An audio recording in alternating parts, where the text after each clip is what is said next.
You're watching Inside Automotive with Jim Fitzpatrick. How will the recent changes to EV tax credits impact new and used cars around the country? Today we're checking in with Tim Hovik, who's the dealer principal of Santan Ford. Thank you so much, Tim, for taking the time out of your busy schedule there to join us on the show. We very much appreciate it. Last time that we spoke, you guys were setting records, a national record, in fact, for EV sales. So how are you feeling now about the EV tax credits being rolled back? Well, it's not my favorite decision, that's for sure. But no, it's crazy how fast things have moved, and the change within our industry just seems like it's every day it's something new. And now with the tax credits going away at the end of this quarter, that's the next thing that those of us in this business are going to have to deal with. Oh yeah, it never ends. It's like the 1-2 punch, you know. They just keep coming. Was that a big factor, and maybe you know this, maybe you don't know this, was it a big factor when people would purchase an EV from you that they're getting that tax credit? You know, I think it's like any other time people come in to make a big purchase, which obviously buying a vehicle is. Yeah.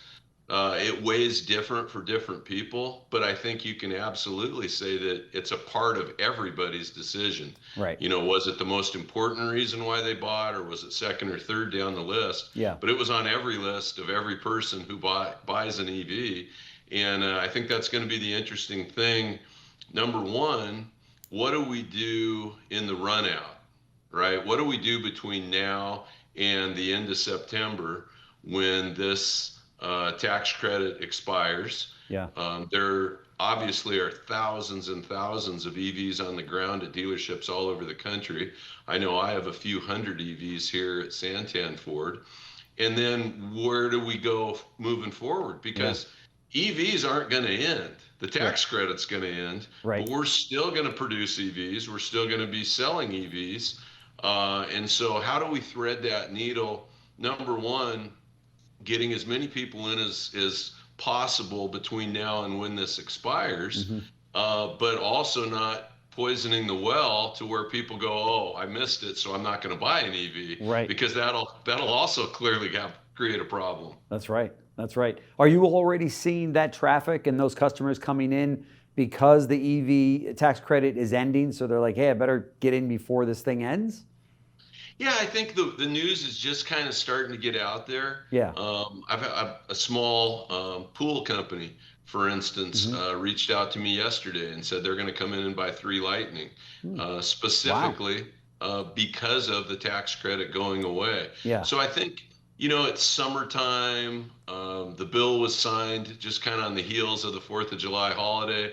So I think, you know, word is still spreading. Yeah. But over the course of the next couple of weeks, I would think that we're going to have a lot of consumers that are in the market that are going to say, hey, that's $7,500 is a lot of money. I don't want to miss out on that. That's and I think it's a good time to go ahead and make a purchase. Yeah, for sure. And then, of course, it's $4,000 on pre-owned EVs. Are you sitting with a lot full of used EVs as well? Not so much. We don't take in a lot of EV trades, which is interesting. I think it says that a lot of the EVs we've sold have been conquest. They haven't necessarily been somebody bringing in an EV for an EV. It's been an ICE engine that's being traded on an EV. But so many of these EVs, not just Ford, but really throughout the industry, are on short-term leases. Yeah. And so I think the impact down the road, you know, what's that going to mean to not have any help as these begin to come back into the marketplace and go through the auctions? Right. That's going to be the next kind of shoe, I think, that drops within our industry, because right now it's a very small amount of pre-owned EVs, but within the next 2 years, you're going to see a tremendous amount that roll in off of lease terms, and that's going to really impact the market. That's right. That's right. Yeah, there's no question. And where does leasing stand today in your store? I know that, you know, before COVID, nationally it was running between 25 and 30%, but what does it look like today? Are you leasing many vehicles? You know, in Arizona, we're not a huge lease market, predominantly because we just generally don't have the programs that some of the other metros across the country have. Yeah. So we're at about a 15%, but we're at about a 65% on EVs. It's completely a different world. Huh. So EVs are still, for instance, the Mach-E, about 80% of the Mach-E's that we put in people's driveways are on a short-term lease. And I think that's the other piece of the law changing. So you had the 7,500, but you also have the commercial aspect of it.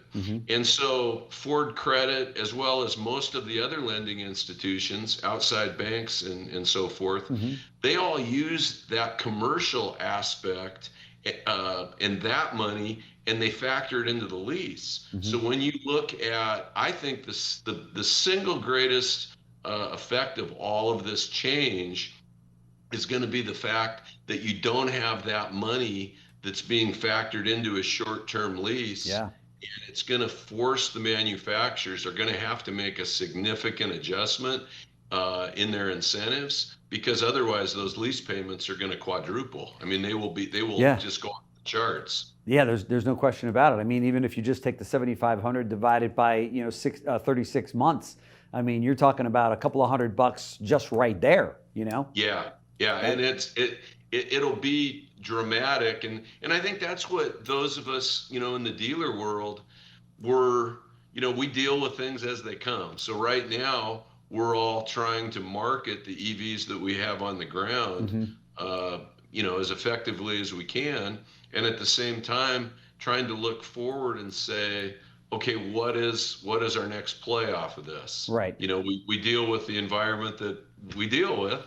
Yeah. And the next environment's going to be, we don't have this assistance that's kind of, it artificially moved the market, I think, at a heightened speed. Yeah. So now the market conditions are going to dictate sales, and we're going to have some incentives to help those market conditions. Sure. What percentage of your new car sales are EVs? At Santan Ford, about 20%. 20, okay. So we're a little bit higher probably than most dealers outside of ZEV states. Kind of hard to look at a ZEV state by percentage because it kind of falls under the same 7,500 tax credit. They're kind of artificially forced to have a market that maybe isn't reflective of what the population wants. Right. But in a non-ZEV state, we run a little bit higher.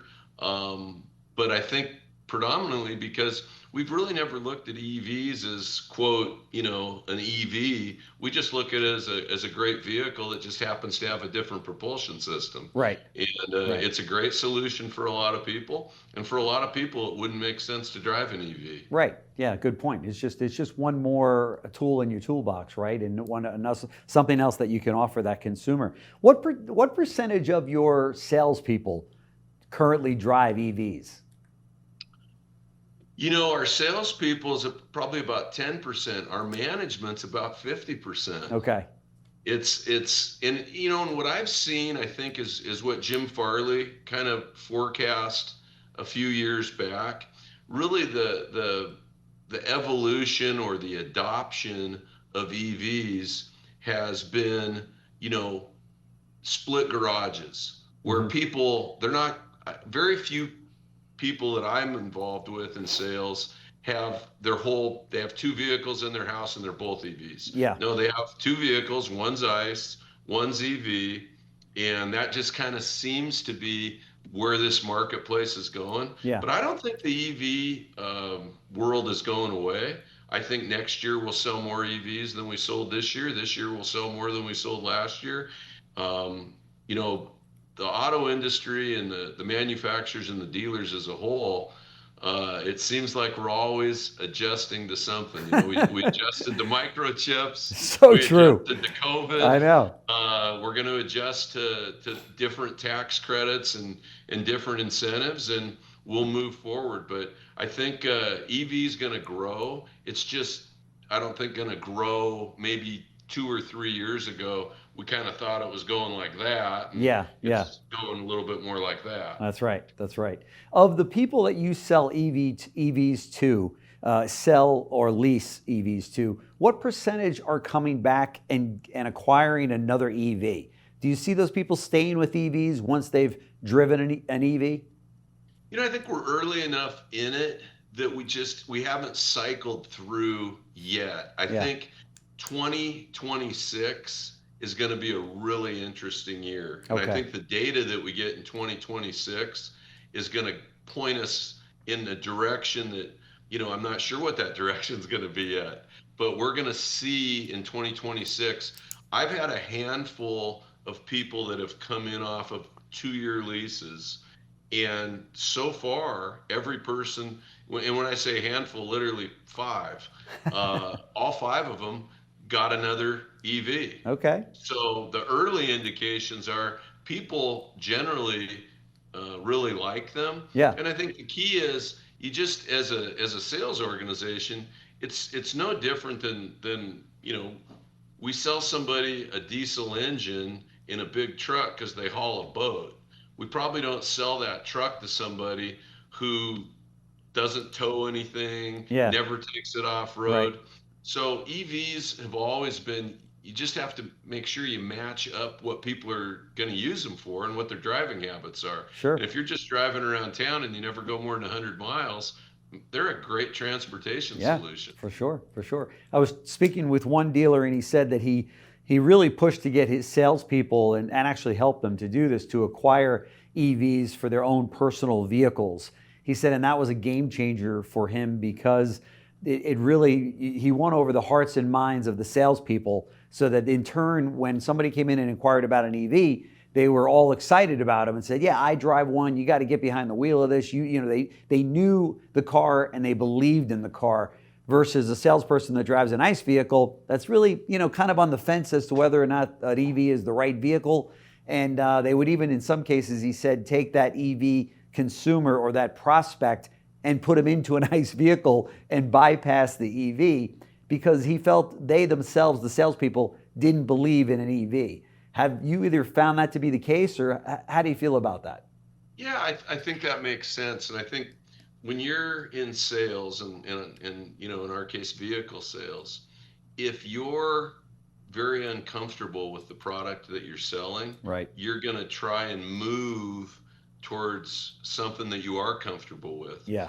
We took a slightly different tact at Santan Ford, and we're a very large store. Mm-hmm. So it means a lot of more moving pieces, meaning people. Yeah. And sometimes it's hard to get a big population of salespeople all up to speed on something quickly. Yeah. But what we did was I brought in somebody from outside the industry. He actually came out of the electric industry. Mm-hmm. And I brought him in to be our EV specialist. And what I found that did was he was there as a resource and is currently there as a resource for our salespeople. And so they don't run away from an EV customer because because quite often that EV customer has done so much research, they know more than anybody else. I could totally see that. Yeah. For them to then not be intimidated and have a resource that can talk EV with that customer, for us, that was a game changer. And that's been a big reason for the success that we've had is just we can speak the language and our salespeople aren't nervous about it. Yeah, that's right. That's right.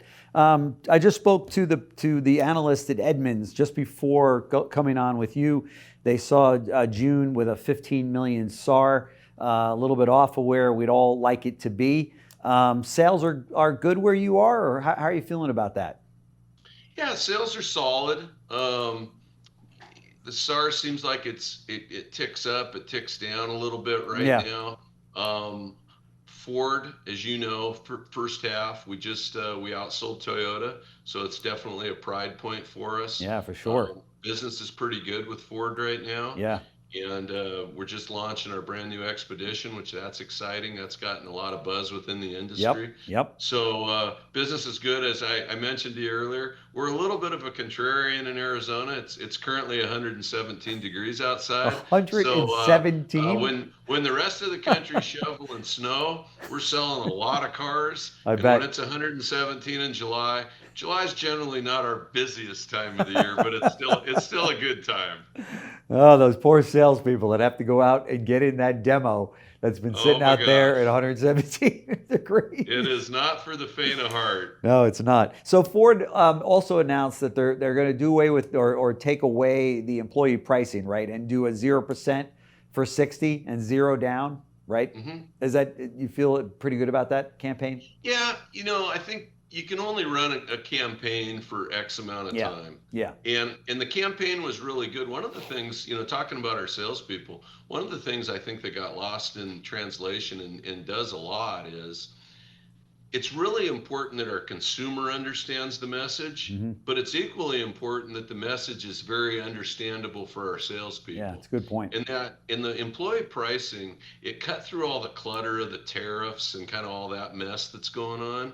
So Tim Hovik, the dealer principal at Santan Ford, thank you so much for spending some time with us here at CBT News. Our dealer community get a lot out of your visits with us, so thank you so much. Best of luck to you as you go into these hot summer months, 117 degrees there in Phoenix. That's incredible. And as you pointed out a minute ago, that's in the shade. So for dealers that are complaining that the car is too hot when you get in it to demo the car, you don't even know what you're talking about. Try it in Phoenix. It's nothing. Piece of cake. That's right. That's right. Thanks so much. Really appreciate it. Love to do a follow-up with you, see how things are moving along. Absolutely. My pleasure. Thanks so much. Have a great day. You too. Thanks for watching Inside Automotive with Jim Fitzpatrick.